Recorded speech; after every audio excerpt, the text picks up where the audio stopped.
Oi pessoal, tudo bem com vocês? Então, hoje a gente vai falar um pouquinho sobre a literatura hispano-americana. Então, essa literatura hispano-americana, ela seria a literatura que ocorre aqui na América Latina, na América que fala a língua espanhola como língua nativa também. Vou falar um pouquinho sobre ela, porque são mais de 20 países que falam espanhol. E assim, cada país tem a sua própria literatura. Então a gente só vai pegar uma punhalada geral, as principais obras que ocorreram desde a época da chegada dos espanhóis aqui até hoje, para a gente saber assim, mais ou menos como que funciona essa literatura. Acontece também que tem certos movimentos literários, tendências que eles escrevem, que é muito parecido. Então, pode acontecer na Colômbia, ao mesmo tempo acontecendo na Bolívia, Peru, México, Nicarágua, Honduras. Então, ela realmente tem essa ligação, né? Elas ocorrem ao mesmo tempo, né? Então, o link do texto do PDF vai estar na descrição do vídeo, como sempre. E como eu vou citar alguns livros que foram transformados em filmes, novelas e séries, também vai ter o link do trailer deles embaixo para vocês poderem ter ter uma ideia do como é a história, sobre o que fala tais livros, né? Então, assim, a literatura, como eu já disse, ela inclui 20 países, a América do Sul, América Central e o México, na América do Norte. A gente vai pegar da época da colonização, que ela tinha as mesmas características, né? Era a obra da colonização, era das obras da Espanha, mas que já começavam a formar uma identidade nacional. Quando ocorre a independência, ali no início do século XIX, a independência dos países, ela também tem uma mudança das tendências da escrita. E a partir do início do século XX, final do século XIX já, com o surgimento do modernismo, e no século XX é que realmente ocorre a consolidação. Ele vai dizer, isso é uma literatura hispano-americana.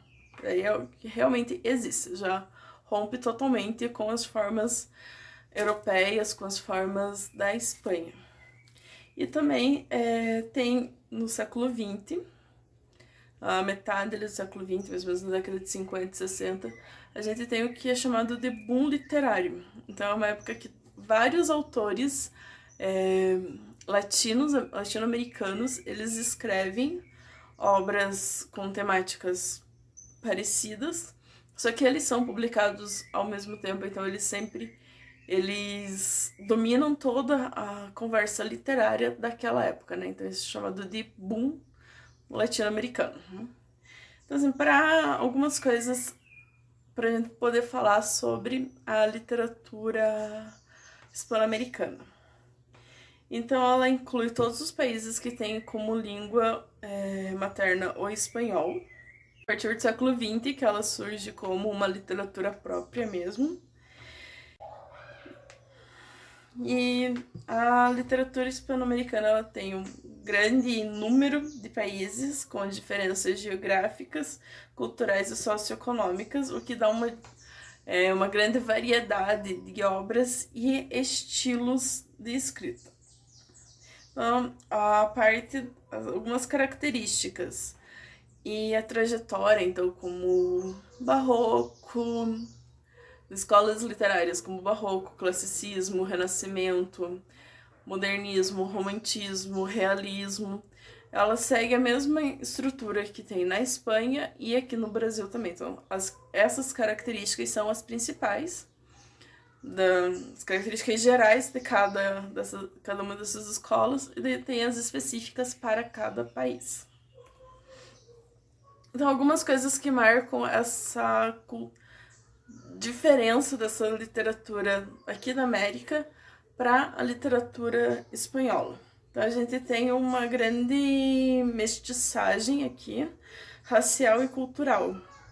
Então, como no Brasil, as colônias espanholas na América, elas também chegaram. Já existiam os povos nativos aqui. Então, teve o primeiro contato com os povos brancos, né, que são os espanhóis. E também teve os africanos que chegaram nessa época da colonização como escravos. Então já tem essa mistura desses três povos, mas também depois tem os outros europeus, os franceses, italianos, alemães, russos, que vieram para a América no final, durante o século XIX, começo do século XX. Então a natureza, ela também é muito importante na literatura hispano-americana, na literatura americana em geral, na literatura brasileira também. A natureza do Brasil, ela é muito importante, ela é quase um personagem principal de várias obras que a gente tem. E algum dos temas que eles colocam, muito importante, que é a injustiça social, os problemas econômicos e a instabilidade política. Tanto a instabilidade política de serem colônias, de buscar a sua liberdade da Espanha, mas também a instabilidade política na época dos governos militares. Tem alguns países, citar aqui como exemplo a Venezuela, desde a época que ela é independente da Espanha, ela sempre passou por governos militares. Inclusive tem uma obra que a gente vai falar um pouquinho mais pra frente, a Dona Bárbara. Ela é usando metáforas, né, alegorias, mas ela fala sobre um ditador que esteve na Venezuela, que esse ditador ele deu um golpe no próprio aliado dele. Então era assim, é um golpe atrás de golpe, poucos momentos de democracia mesmo, com presidentes eleitos, mas a grande parte da história do século XIX e do século XX foi de governos militares. Então, começando aqui a falar sobre as etapas da literatura hispano-americana. Então, ela inicia, né, ela surge em 1492, quando Colombo chega aqui na América. E no século XX é quando ela alcança o seu ápice, né, como já foi dito.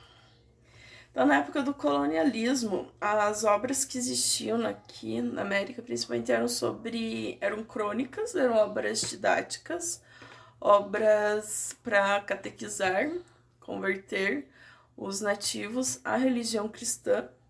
Então, assim, não são obras não são romances, a gente não tem essas poesias de gênero literário, é mais um gênero mais descritivo e histórico mesmo, pra gente, que é onde a gente tem as fontes para saber como era quando os colonizadores chegaram aqui. Lógico que a gente só tem a visão dos colonizadores hoje, de como que era, o que eles encontraram quando chegaram na América, né?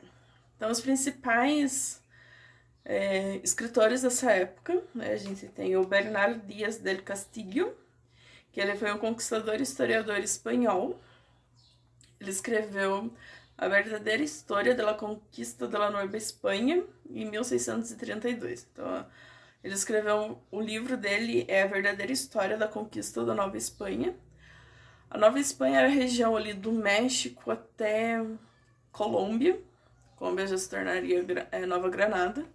Ela fala sobre toda a região ali onde hoje é a Califórnia, né, bem sul dos Estados Unidos, até o norte da Colômbia, norte do Brasil. Nós também temos o Inca Garcilaso de la Vega, que era um historiador peruano que narrou a história dos Incas. Então ele já era mestiço, né, ele era filho de um colonizador espanhol com uma nativa daqui, da América, da tribo Inca. E o nome do Inca, na verdade, é só Garcilaso. Né? Ele foi batizado como Garcilaso de la Vega. Mas como ele, sendo filho de um branco, ele acabou tendo educação, acesso a aprender a ler, escrever, ele acabou se tornando um historiador, né? Um dos acredito que seja um dos poucos que fala sobre os incas aqui na América, né, sobre a nação inca. Ele decidiu, para honrar o próprio povo, colocar no nome dele o Inca. Então, por isso que é Inca Garcilaso de la Vega. Ele também tem um padre, o Bartolomé de las Casas, que era um missionário da Companhia de Jesus, né? Ele era um jesuíta, e também acaba se tornando um historiador. Quando acontece o Barroco, no século XVII, o Barroco ocorre no século XVII, em 1600, um pouco. Aqui na América a gente tem como principais influências o Calderón de la Barca e Luis de Góngora, que são autores espanhóis mesmo, mas que chega aqui. E no século XVII a gente tem uma freira mexicana, a Sor Juana Inés de la Cruz. Ela escreveu alguns poemas, obras de teatro e também escreveu em prosa. A Sor Juana, eu acho que ainda está na Netflix, mas ainda não está. Se não tá, mas eu vou colocar o trailer pra vocês ali. Ela ganhou uma série sobre ela, que ela é a única escritora mulher dessa época que teve realmente um reconhecimento. Ela conseguiu um reconhecimento pelas suas obras. A época da independência, que ocorre no final do século, começa a ocorrer os movimentos da independência no final do século XVIII, no início do século XIX. Muitos foram influenciados pela Revolução Francesa e também a maioria consegue ali, né? O Bolívar, ele ajuda na independência das Américas, mas ocorre muito perto, talvez com alguns anos de diferença, digamos, um ano para outro. Cada país consegue sua independência, mas mais ou menos na mesma época. Tem muitas independências que ocorreram em julho. Então tem semanas, tem uma semana de julho que todo dia era a independência de um país. A gente comemora a independência de um país. Um dos poucos que ficaram fora desse ciclo da independência em julho, que foi o México, que conseguiu a independência no dia 15 para 16 de setembro de 1810. Então, depois que eles conseguem a independência, chega que é a fase da consolidação da literatura. Então, o romantismo ali chega na América na década de 1830, eles acabam abandonando as ideias do classicismo, do neoclassicismo. E após o romantismo vem o realismo, também que começa a focar mais na realidade que existe aqui nas Américas. Então, o romantismo ele ainda prega aquele ideal de nação, de surgimento de uma nação, de várias nações no caso, e o realismo ele já foca mais no que tem de problemas nessas nações. Então, alguns autores importantes dessa época, né? Então, na parte de ensaios, parte jornalística, que fala muito mais sobre política e educação também, nós temos Juan Montalvo, que é do Equador, e Eugenio Maria de Hostos, que é de Porto Rico. Na parte de poesia, a gente tem Gertrudis Gomes de Avellaneda, que é de Cuba, e Juan Zorrilla de San Martín, que é do Uruguai. E a parte de novelas, que são os romances, né, que a gente fala, temos Alberto Bleste, do Chile. Ele escreveu Durante a Reconquista, em 1897, que é daí volta a falar um pouquinho sobre a Reconquista da Espanha, Guerra da Reconquista da Espanha, e é uma novela histórica. Também a gente tem o Jorge Isaac, na Colômbia. Ele escreveu Maria, em 1867, que é um conto considerado a principal obra do romantismo aqui na América Espanhola. E temos Juan León Mera, do Equador. Após o romantismo e o realismo, na década de 1880 começa a surgir o modernismo. Aqui começa a separar, pode dizer que separa um pouco a gente pode falar uma literatura mais hispano-americana, né, por mais que ela já tinha suas características desde de que começou aqui, né, desde o Barroco, mas aqui ela já tem uma grande separação da literatura que ocorria aqui no Brasil. Então, aqui separa mesmo agora só hispano-americana e não mais uma literatura americana que também envolveria a língua o Brasil, né? Então, o modernismo ele surgiu como um movimento de renovação estética, cultural e literária. Então, aqui eles derrubam alguns padrões estéticos da poesia, os poemas rimando, tendo as rimas, a métrica. Então, ele já muda essa consciência, ele já acreditam que tem que ser acessível a todos. A linguagem também muda, então já tem uma linguagem mais coloquial. E ele defende a estética como principal função da literatura, como contra a utilidade, né? A influência das tendências europeias, como o parnasianismo e o simbolismo. Muitos modernistas foram poetas que também criaram um novo estilo de prosa, o estilo dos livros sobre os livros de romances, novelas. No parnasianismo é usado muitas referências das culturas greco-romanas ou greco-latinas. Então, fala novamente das musas, dos deuses que existiam.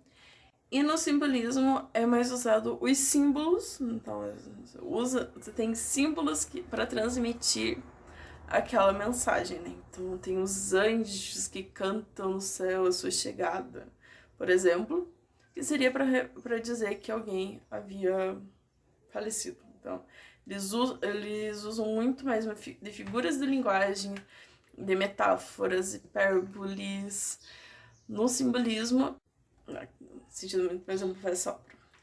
Então, a gente tem como principais autores dessa época o Juan Martín, que é de Cuba, Julián del Casal, também cubano, Manuel Gutiérrez Nájera, mexicano, José Asunción Silva, colombiano, e Rubén Darío. O Rubén, ele é o principal representante do modernismo hispano-americano. E essa tendência do modernismo só acaba quando ele morre no início do século XX. A gente tem já o pós-modernismo, podemos dizer. O modernismo, né, ainda com o Rubén, no final do século XX, ele publica... No final do século XIX, ele publica um poema chamado Azul e Prosas Profanas, e no início do século XX, ele publica Cantos de Vida e Esperança. A influência dele foi tão grande que chegou a ser influência, inclusive, na Espanha e na Europa, onde, com autores que seguiram a sua influência, né, como Juan Ramón Jiménez e Manuel Machado. Então, esses eram artistas europeus que normalmente serviam de influência para os escritores latinos. Agora mudou. Então, ele influenciou os escritores europeus.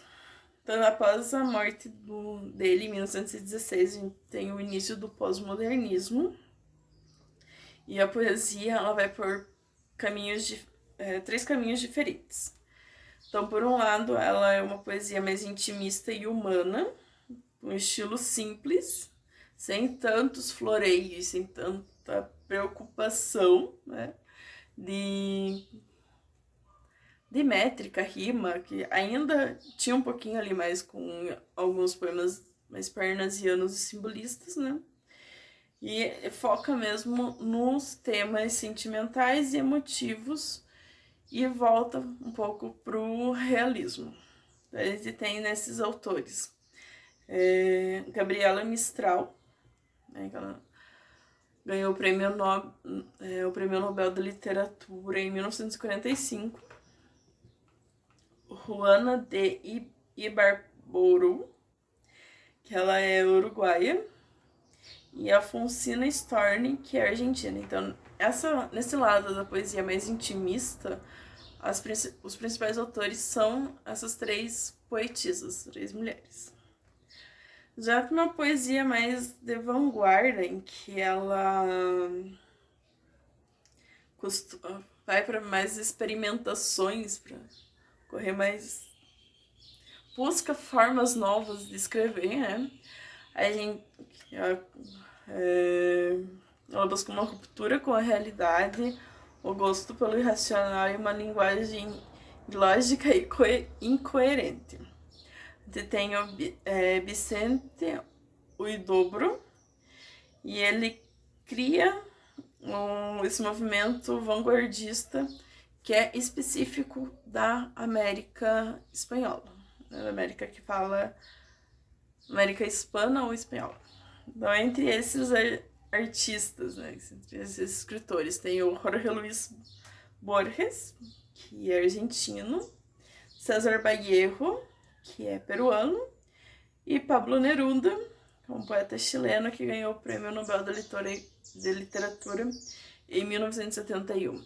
Então, desses três que eu citei, o menos conhecido é o César Vallejo. O Jorge Luis Borges, ele escreveu vários contos e poesias buscando essa forma mais ilógica. Então, tem alguns contos dele que a gente precisa ler e ler e ler e ler várias vezes até achar o sentido do que ele estava falando.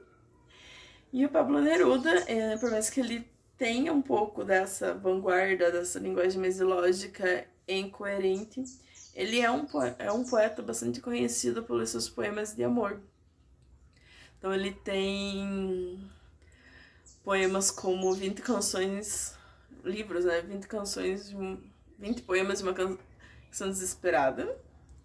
E poemas que já foi trabalhado em sala de aula também com vocês, como uma Ode à Cebola, que é um poema exaltando as qualidades da cebola. Ele tem uma ode às batatas, ao tomate, então ele tem uma lista de poemas exaltando comidas. E a terceira vertente dessas poesias, né? Temos a poesia afro-americana ou negra, que ela começa a surgir em 1930 nas Antilhas, da América Central. E ela mistura o folclore que existe ali, que esse folclore existente já é uma mistura entre os elementos africanos com elementos espanhóis. E ela é mais ágil, mais rítmica, ela mantém essa parte da rima, com aliterações, onomatopeias e repetições. Dessa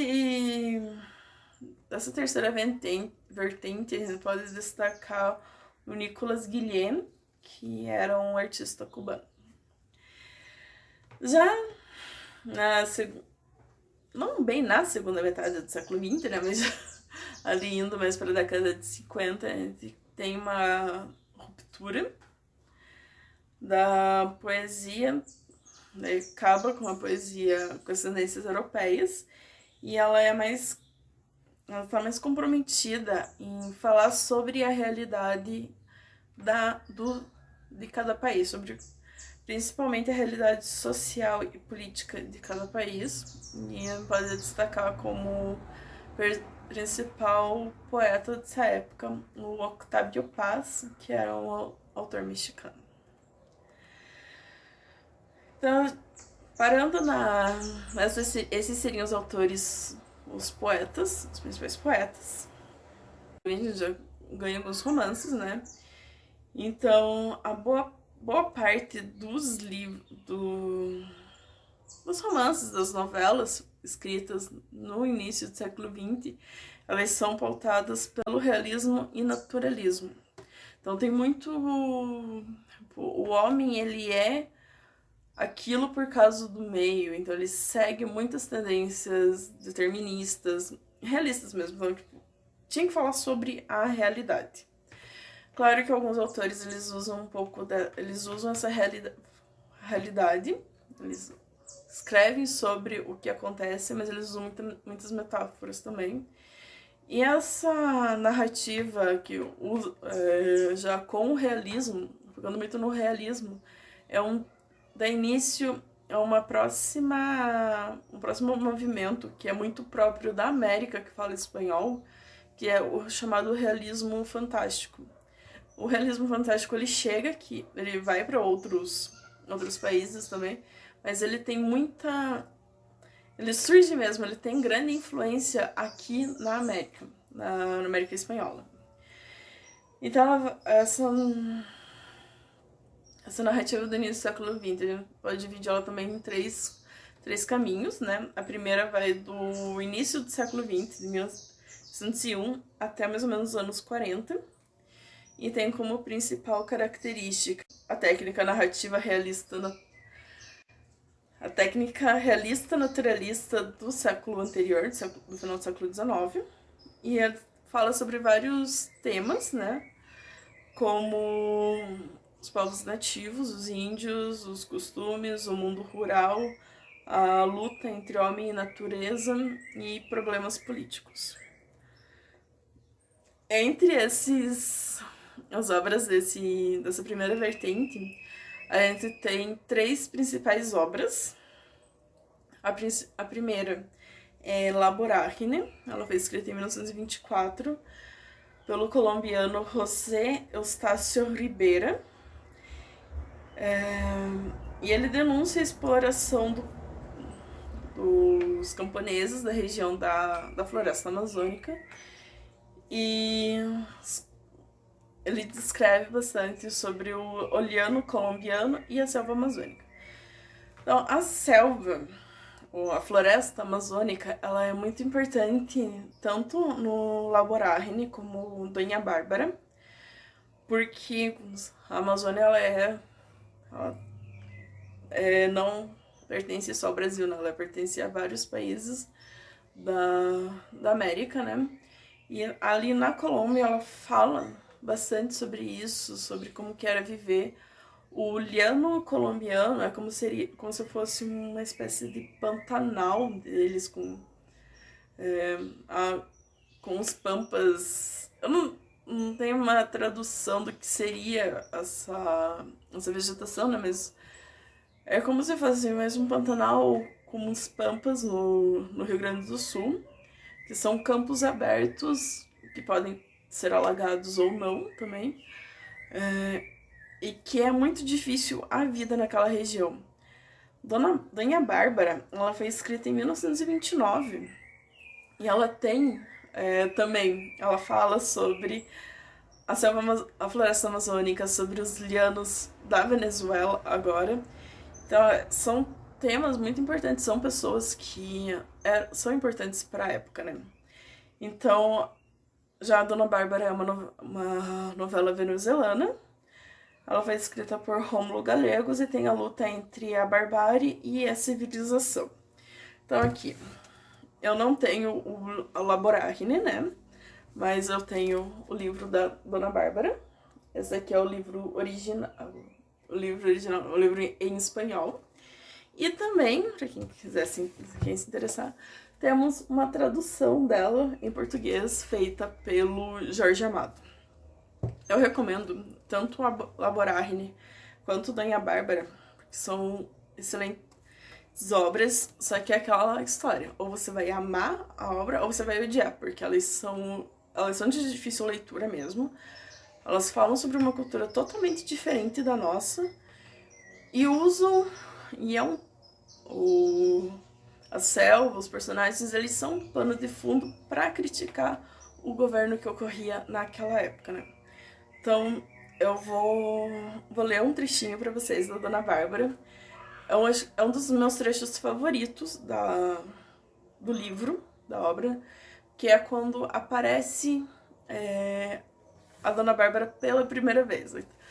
É como ela é contada, conto a sua vida, como que ela surgiu, a sua história. Né? Então, a história da Dona Bárbara começa. Esse trecho ele tá no início do terceiro capítulo da primeira parte. Então começa assim. De más allá del Cunabiche, de más allá del Sinaruco, de más allá del Meta, de más lejos que más nunca, decían los llaneros de la Arauca, para quienes, sin embargo, todo está siempre ahí mismito detrás de aquella mata. De allá vino la trágica guaricha, fruto engendrado por la violencia del blanco aventurero en la sombría sensualidad de la India. Su origen se perdía en el dramático misterio de las tierras vírgenes. En las profundidades de sus tenebrosas memorias, a los primeros destellos de la conciencia, veíase en una piragua que surcaba los grandes ríos de la selva orinoqueña. Eran 6 hombres a bordo, y al capitán lo llamaba Taita, pero todos, excepto el viejo piloto Eustaquio, la brutalizaban con idênticas carícias, rudas manotadas, besos que sabiam a aguardiente e a timão. Então aqui ele fala sobre vários lugares do Llano, do Llano venezuelano. Agora eu vou ler a tradução feita pelo Jorge Amado. Né? De além do Cunavite, de muito além do Sinaruco, de além até mesmo do Meta, de mais longe que o nunca, diziam os camponeses do Arauca, para quem tudo está sempre ali mesmo, logo detrás daquela mata. De lá veio a trágica mulher, fruto engendrado pela violência do branco aventureiro, na sombria sensualidade da Índia. Sua origem se perdia no dramático mistério das terras virgens. No mais profundo das suas tenebrosas recordações, nos primórdios da consciência, via-se uma embarcação sulcando os grandes rios da selva do Orinoco. Eram 6 homens a bordo e o capitão ela chamava o Taita, paizinho, mas todos eles, à exceção do velho piloto Eustáquio, brutalizavam-na com idênticas carícias, rudes apalpadelas, beijos que sabiam a aguardente e a chimó, a mistura de fumo com sal que a gente do povo masca. Então aqui ela, digamos, é a primeira vez que aparece a origem na obra, a origem sobre a Dona Bárbara, porque nos 2 capítulos anteriores ela só é apresentada como a vilã da história, e aqui a gente entende por que ela é a vilã da história.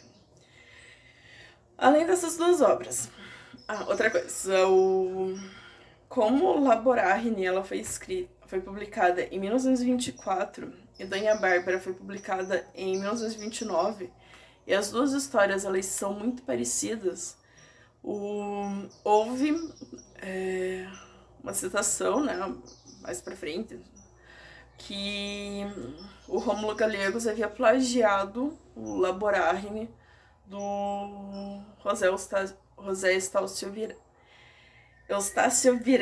Ribeira. Mas, na verdade, não tem... Tipo, a história é um pouco parecida mesmo, mas não tem indícios de plágio nenhum, mas foi dito isso, e até foi uma boa propaganda, porque tanto La Boragine como Dona Bárbara, elas começaram a vender bastante naquela época. Dona Bárbara também, ela virou filmes, tem 2 filmes feitos sobre ela e uma novela, que eu vou deixar os links embaixo. O primeiro filme saiu já na década de 40. Então esse primeiro filme, ela fala mais, ela segue mais a estrutura do livro. Ela não muda muito a estrutura do livro, que o roteiro também foi escrito pelo Gallegos. Já a novela, ela é de 2008, e a novela ela tem mais uma criação literária, ela é bem mais... Tem a história do livro, consegue, mas é mais livre, é uma livre adaptação da história.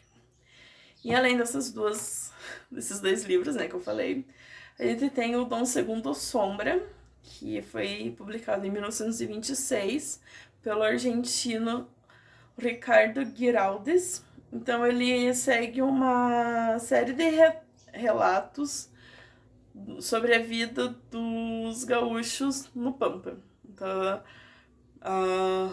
duas novelas que falam sobre o norte e uma novela que fala mais sobre o sul da América do Sul. Dos anos 40, mais ou menos anos 60, a gente pode dizer que houve uma renovação da narrativa. Então, nasce uma nova novela americana. As principais características, então, agora o mundo rural ali deixa de ser parte principal da obra e o mundo urbano, a cidade, ela passa a ser mais importante nas obras, o pano de fundo onde ocorrem as histórias. Então, os problemas do mundo urbano, social e existenciais são os temas principais desses livros, dessas obras. Ela faz uma denúncia ao colonialismo europeu e também ao capitalismo. E aqui já surge o realismo fantástico, o realismo mágico, né? Que já começa a surgir o realismo mágico. Então, já tem uma união entre o realismo e a fantasia. Então, ele tem bastante influência de escritores americanos e europeus, por mais que tenha uma quebra entre eles, né? Mas continua tendo a sua influência. Entre os principais está o Kafka, o Proust, o Unamuno e o Hemingway. Eles têm uma nova maneira de narrar as histórias, com uma preocupação maior pelo estilo e com umas novas técnicas, como, por exemplo, o monólogo interior ou as ações ocorrendo ao mesmo tempo, simultâneas. Então, as principais obras e autores dessa época. Temos Las Lanças Coloradas, também venezuelana, né, do Arturo Uslar Pietri. La Invención del Morel, do argentino Adolfo Boy Cáceres. El Senhor Presidente, de 1946, da Guatemala, né, de Miguel Ángel Asturias.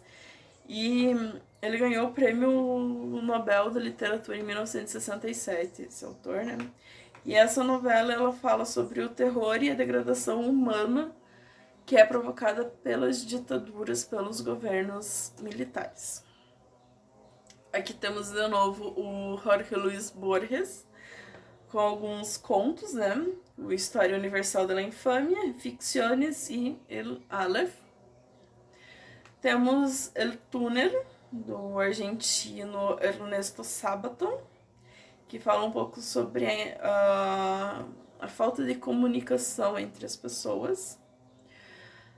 Temos aqui o autor Juan Rulfo, que é um mexicano, e as duas obras principais dele deram um título para ele de primeiro autor clássico da literatura hispano-americana.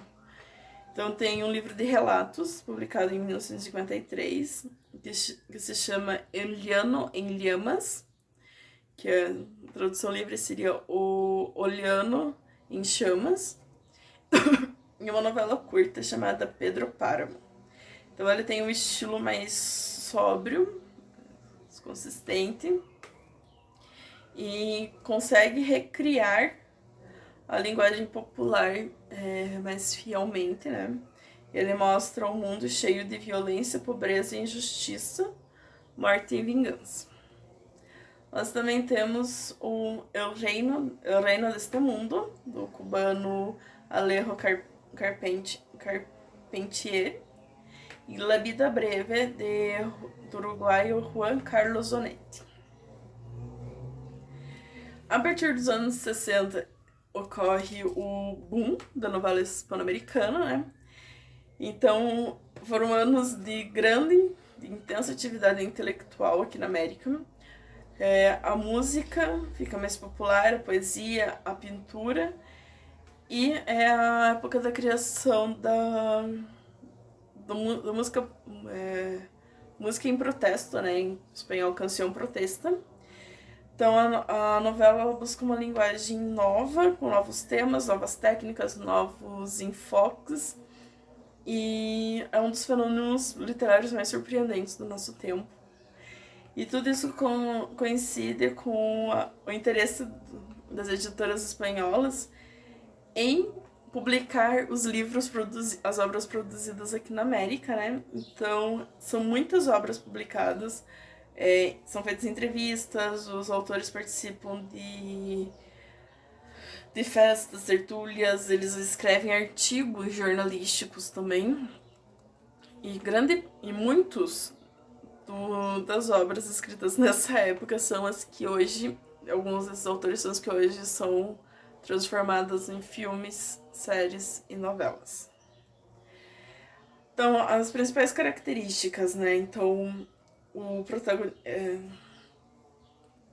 protagonismo mesmo da cidade, do meio urbano, e das condições sobre o indivíduo. O mundo, quando eles falam mais sobre a parte rural, desde eles buscam outras perspectivas, né? Então ele questiona a identidade regional e nacional. Então, para ter um paralelo, na Dona Bárbara, a vida no campo, ele é mostrado como uma vida selvagem, sem civilização, né? Então, a Dona Bárbara ela é uma representante da selvageria que existe no campo, né? Na visão do autor, e o Santos Luzardo, que é o protagonista, ele já é o civilizador, o homem que cresceu, que saiu do campo, que saiu do Arauca e foi para a cidade para se tornar uma pessoa civilizada. E ele busca trazer essa civilização para o campo. Aqui, nesse boom literário, eles já começam a pensar sobre como que era a vida das pessoas, sobre como aquela identidade rural, a cultura rural, forneceu a identidade nacional para aquele povo, aquele país. O conceito de realidade é ampliado e incorporam os aspectos do subconsciente, dos sonhos e o imaginário. Essa fusão ela é chamada de realismo mágico ou realismo fantástico. Então ele fala muito sobre a história, sobre a política também. Então ele começa a aparecer vários escritos sobre os ditadores. Então tem, por exemplo, aqui o livro Yo, El Supremo, então Eu, o Supremo, de Roa Bastos. Nós também temos uma renovação da estética, renovação da linguagem, as técnicas narrativas já se transformam, né? Então o léxico, o vocabulário já é muito mais rico, essa parte. Então elas têm algumas rupturas sintáticas, vários narradores, misturas de estilos, saltos temporais. Mesmo com a variedade temática, o existencialismo está presente, está escondidinho ali, mas está presente o existencialismo. A solidão, a falta de comunicação, a sexualidade e a morte também estão presentes. Na parte do conto, que é a parte que mais se desenvolveu nessa época, principalmente nos anos 40, temos como os principais autores Julio Cortázar, Jorge Luis Borges, de novo, Isabel Allende e Antônio Scarametta. Isabel Allende, ela tá aqui no boom literário, mas ela só se tornou mesmo... Ela só começou a escrever em 1980, que o primeiro livro dela publicado é A Casa dos Espíritos. Recomendo muito. Se não conseguirem ler o livro, assistam o filme. Mas que eu prefiro mais o livro mesmo. O filme não é tão bom quanto o livro. Mas vale a pena sempre para ver as atuações de Meryl Streep e Antônio Bandeiras junto. Então, as principais novelas dessa época, né? Então, temos o Gabriel Garcia Marques, com 100 Anos de Soledad, que é o principal livro dele, é a obra que lança ele internacionalmente, né? Então, ali ele tem um universo... Ele cria um universo inesquecível. Tem várias gerações da família, né? Ele conta a história da família Buendia. E tem a mistura entre as tradições, os sonhos, as fantasias e as fábulas, né?